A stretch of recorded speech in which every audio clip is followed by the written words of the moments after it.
What's up, everyone? Welcome back to Every Week We Follow, your ultimate fan channel on YouTube.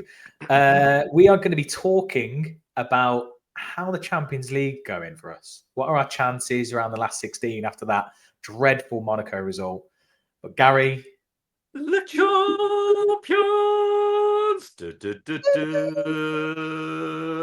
Got to do that for that one.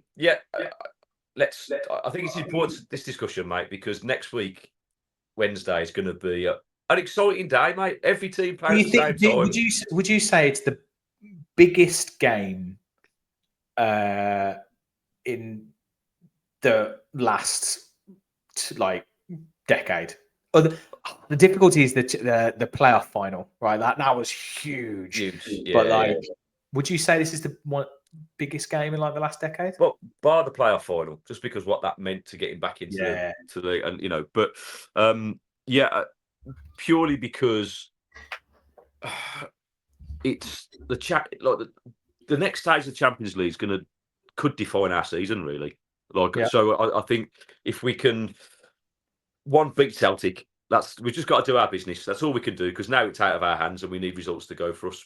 But from what I've looked at over the last couple of days, beat Celtic, there's numerous teams that can slip up for us to drop into that top 8. Do you know what I mean? So, and I think the one I want to point out to, I think it's Atalanta away at Barcelona.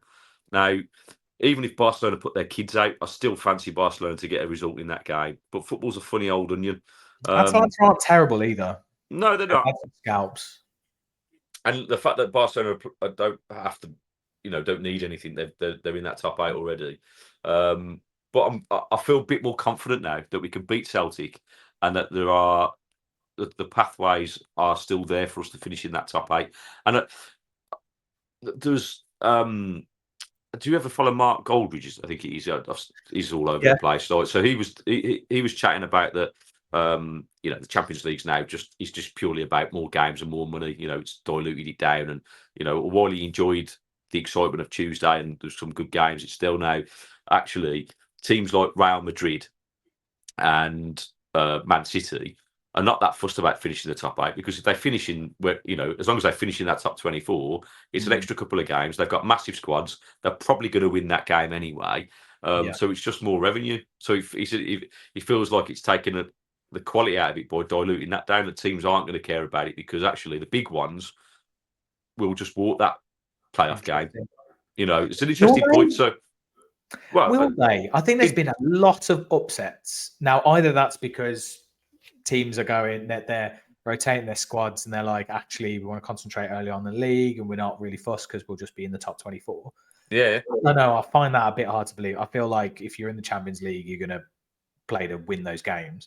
But there's been some big upsets.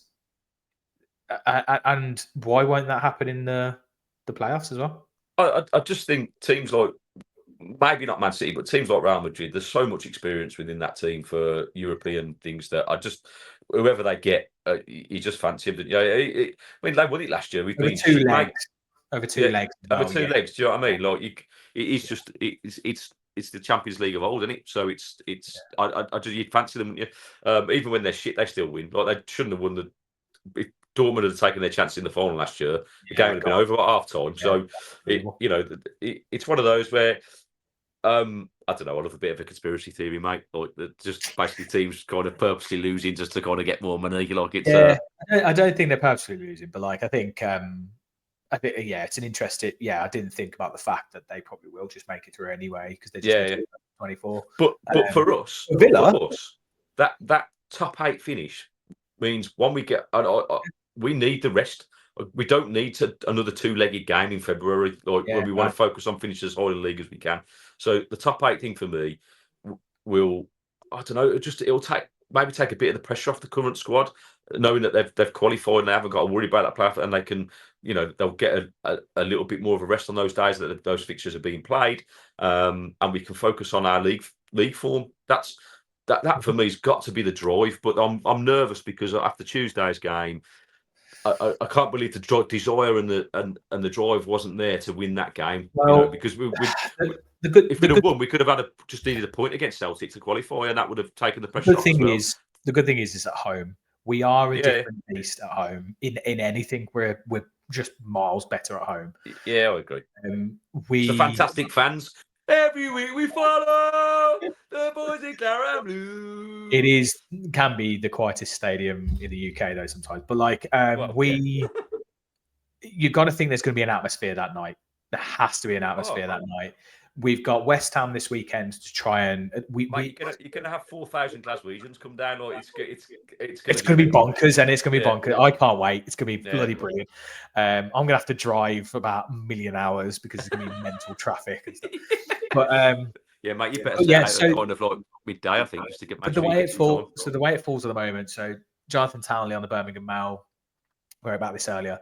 I've seen stuff where on the Claret and Blue podcast, by the way, where they literally, they're not going to, but they've done it before, where they've broken down all like the scenarios. I'm just like, this is ridiculous. Like you can't do that. But basically, because Bayern lost, which was a massive, that was a shock against Feyenoord as well. Huge because they would have overtook us. So we would have been down to like 10th, and it would have been really difficult. Pressure. And also Brest lost as well. So because of that, it means that, simply put, if we beat Celtic and one of Atletico Madrid, don't know who they're playing. I don't know if you can get the fixtures up quickly. Oh no, you can't, can you? Because you're on your freaking thing. Hang on, give me 1 second, caller. Hold, please. Here's some elevator music while we wait. Right. Okay. So we can stop that. We're so professional, mate. I love how organised we are. It's brilliant. Oh, we're brilliant, aren't we? Yeah. Well, we only decided to do this about 2 minutes before. Minutes ago. Yeah, absolutely. Mate, I love the rawness. It's all about the rawness. It's all about, it feels real. Do you know what I mean? If we beat Celtic and if Atletico Madrid lose, they've got, where's Madrid? Atletico. Why are my eyes deceiving me? If we could get sponsored by Specsavers, that'd be amazing right now, because you're wearing glasses. I can't actually see it. I can't actually see them. Oh, for God's sake. Right, hang on. Atletico Madrid fixtures. So Madrid have got Salzburg away. You'd fancy them to win. Yeah. Milan, AC Milan, who I did see, who have got Dynamo Zagreb away, which is quite a tough game, actually. Yeah. You've got Atlanta, who you said have got Barcelona away. Yeah. So yeah. Or Bayer Leverkusen, and Leverkusen have got. What am I looking at here? Oh yeah, Sparta Praha at home, so they'll probably win. As I said at the start, mate, I think the Atalanta Barcelona game is the one. Yeah. Any of those, and it's not lose, by the way. Fail to win. There is a strong chance that we will get top 8. Because if they draw, then they're on the same points as us, aren't they? Or they're on 13. Those teams on 13. So we'll obviously we finish ahead of them. So that's what we need to happen, really. So come on, I think it's strong, but we've got to do the business, mate. We've got to turn up again. So I'm hope. I mean, without fuming, Emery was after Tuesday. I expect us to come out flying in that game. Like heads will roll if there's another performance like that. It's like that. They just can't, mate. That was like when you first go to a football team when you're 5 and you go to pass the ball, you use the inside of your foot, and you have to and you have to direct to get your head over the ball and follow through. Right? We just lost the ability to pass the ball. Like it was poor. So I would be amazed if we see any other performance for the rest of the season as poor as that, as we saw on Tuesday, because I don't think the players need telling that was unacceptable. And in the interview with Tyro Mings that I sent you earlier, it was a very honest interview, but he did say, there was lots of positives, and I was like, mate, I'm sorry. Wendy, it's the only positive. Tyrone, I love you. You're a beautiful man. Your hair looks on point. Your beard looks good. Your abs are sensational. I think my wife would definitely leave me for you, right? But you have got no clue what you've just said there, No. right? Positives, no. But like you say, one, Buendia, right? And mainly that was in the first half. Second half, he wasn't as effective because the whole team were poor. But I'm going. That's it. So don't just if you're going to be honest, he was doing so well up to that point. He was honest about like we just weren't good enough. Like we kind of he went. I made a poor pass for the corner that led to the goal. We didn't defend the set piece well enough. So he was very honest. But then he dropped that, and I was like, oh mate, sorry. You know what? I can lost me. So Celtic, right? So the main thing. The thing is, the only thing we control is our game, right? Yeah. Beating Celtic. Now we should be able to beat Celtic. Like in my opinion, Celtic are they're the top by miles, top team in Scotland, most money as well, so they can have the best squad. But they're a top half. They're a top half Prem team. No, they are. They're not championship. They're not championship. Mate, you must have Scottish family or something. I don't know. Like what you're talking about. Like when I say top half, I mean like I'm sorry about this, but let's be real about the Scottish Premier League, right? It is a 10th League One standard at best, mate. Like they don't do anything. Like, they play each other 4 times. It's the crappiest league in the world, practically. You're putting some pressure on this now, right? Like because my problem is we have to win. They don't. I don't know what situation they are. No, they're on 12 points. I don't care. I think they will. Will they get the playoffs though? That's a good point. No, I think they have to get at least a point, don't they? I think because the teams around them. I think if you go down to 24th, what they on? I think it's 9. They're on 12. 24's on 10. So they need a draw. They need a draw. Come and park the bus. Any team could do that, mate. Any Sunday League team could come and. I can see it.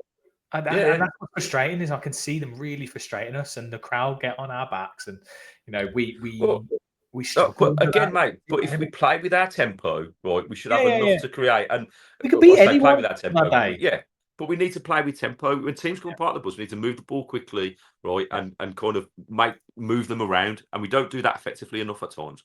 So if we can do that, we're capable. And I'll take another 1-0, mate. Like, let them sit back, like, break them down, get the goal. Then they've got to come out. Like it's not rocket science. It's just about application at this point. And unfortunately, I don't want to.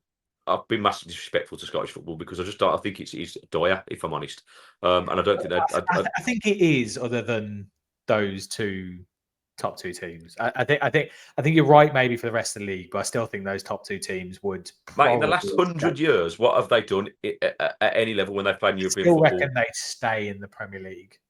I don't see it, mate. I just don't. Well, we will see. It's where players go to die. Kasper Schmeichel's their number 1, mate, and they absolutely love him. Like I watched them in the Champions League against Dortmund, where they got smashed 7-1. They got absolutely battered by Dortmund. Yeah, but mate, this is what I was about to say. I was just looking at their results in the Champions League, and obviously, I mean, they won 1-0 against Young Boys, which is not great. Young Boys are shit. Terrible. Young Boys are really bad. They beat Young Boys, but they drew against Zagreb away, and they drew with Bruges at home, which actually aren't. Neither of those teams are complete walkovers. They got battered by Dortmund, and then let me just look at their other one. Is that it? Where's the other list? And they beat. I mean, Slovan Bratislava. They beat them 5. So they beat 2 other League One teams and got battered by a German Premier League side. Zagreb are no walkovers, but didn't Arsenal smash them 3-0 midweek? Like I'm just I just think that it's not the same standard ultimately. And don't get me wrong, on the day, teams can come and frustrate you. Like they're good enough to come and park the bus and frustrate us 100%. But there's no way we should be losing that. No. Or drawing that game. I'm not saying we should, but there's a lot riding on it. It's a big pressure game. So they just need to silence the crowd and keep it 0-0 for My 60 concern minutes. about the Villa is that psychologically we Yeah, haven't got the experience of we're these not big there. nights. We're not there, and that's what worries me because that was proven on Tuesday. Because if we had gone and done a professional job at Monaco, which we could have done, we were good enough to get a draw, even with You how say, poorly we you played. say that though. We've got the experience in the team. Like was played in Champions League. You got Tielemans who's played in like the highest level. Like, all these guys are internationals as well. Like they've all played in like really Yeah, high no, level games. they have, Ollie but Watkins has played in a freaking semi-final and scored like to put us through. Like they're all there. It's yeah, just for whatever but reason we seem right, to okay, want it. but it's collectively as a team. They've all Yeah, done yeah. that in a way. Ollie's done it at England, where you're probably playing with better players. Tillemans certainly did it with better players. All these, all those things you mentioned, they haven't done it with the Villa, and collectively as a squad, we haven't got the experience psychologically to one. If we just look at this season, keeping clean sheets, like the experience we've had last season should have gone into this season, and we should have built from that. Instead, we've gone backwards because you're not consistent enough. Like it's just it. Antonio Ming says in that interview, when he referenced it again, he says football is a very simple game, and it's absolutely right. It's all about consistency. So, and what these millionaire prima donnas don't do, because they don't really care about it. They come on screen because it's a job and they're earning a wage. Like, first and foremost, the reason why we're little minions that do our jobs is because 9 times out of 10 we've got a little bit of something that we care about it. So you go in, you will go the extra mile because you care about what you're doing, what you're producing. But if you're earning millions of pounds and know that it doesn't really matter if you win or lose or draw, you're still getting paid. Like, so it comes from personal desire and passion for wanting to win that game and driving your standards up. And that, for me, in modern day football, is a rarity. And the best teams do that. The best teams that perform at the highest levels, their players have that drive because it's not about the money, it's not about the fame. It's about, I just love playing football and my desire to win, and that's all it is. And if you can outmatch that with your opponents on the day, 9 times out of 10, even if you don't play as well as your opponents, you'll drag yourself over the line, and that's the level we've got to try and get to. Emery's the man for that, 100%. Yeah. But like as we've said before, we just haven't got the players that have got the mentality at the moment. Like they're not good enough mentally. Yeah. I think Look at the it, veins. I think I've lost hair since Tuesday. Jeez, fucking knob. I think Anyway, breathe. there's no one that's going to come back before next Wednesday, right? Like McGinn or anything. I would be amazed. Like I say, I know he's in training, but it's a hamstring. It'd be risky business, wouldn't it? We'll see. He Possibly does an Arna. not, I he does haven't. To be not fair, want to miss that game. have you heard anything about an Arna? I don't know what he went up, what No, his injury was. I haven't seen the thing either. I haven't heard anything I about might have Nana. missed it. Like, if there's one player that needs to be in that game, it's John McGinn. Oh God, yeah. Mate, it's freaking Celtic, for crying out loud. Like, he must be like Itching at the bit to get chomping at the bit. it. Yeah. So Itching at the bit. I don't know what that means. Itching at the bit. you don't want to get that looked at, mate. Oh, If I'm honest. it's the Yeah, wrong podcast, mate. Sorry, my bad. That's the next one. That's a whole other live stream. That Yeah. yeah, no, he needs, because he is that drive, and that's why I said we needed against Monaco. We needed McGinn Yeah. on the pitch to just grab it on the scruff of the neck and just fucking let's do this. Yeah. He's our player that can literally drag us up by doing the dirty work, by putting the tackles in, running around, like moving the tempo up a little bit. He's the one player that can do that. So yeah, hopefully, I mean, in some capacity, I take it, even if it's on the subs bench, But I don't know if it's going to be a bit too soon, so I will have to wait and see. But. Yeah. I'm going to say that's probably it for this one. Everyone, we will obviously do a pre-match like preview for Celtic, but we just wanted to kind of give our thoughts on like where we were currently, thinking about what we need to do, what other teams need to do, and we've already got like a little video out on like the new format, which is it's been quite. I quite like it, but like you said before, the big teams might still make it through, and it doesn't matter, but. Champions League, have you? Yeah. Okay. Cool. No, I agree with that, mate. I just that we've got to move on from the old Champions League. I think it is what it is. I love the old knockout stages, and I guess it similar to like when it changed over from the original 16 teams of just European champions. Everyone loved that and didn't It'd like the be Champions lovely. League. But It'd be lovely to be in it and to be able to watch 2 rounds of fixtures without having to worry about whether we're going to make it through. It'd be lovely. I mean, that should be the Villa's aim, just for my sanity, mate. Let alone anything else. Forget about passion and drive and all that nonsense I just said. Like, just for my hair loss. Do you know what I mean? It keeps getting worse. So, come on, Villa, sort your lives out. Do it for me. Right. Well, everyone, thank you so much. As always, like, subscribe, comment. We like to hear what you're saying. Please put comments. It really does help the channel grow. Please. But yeah, Gary, go for it. The champions. Cheers, everyone.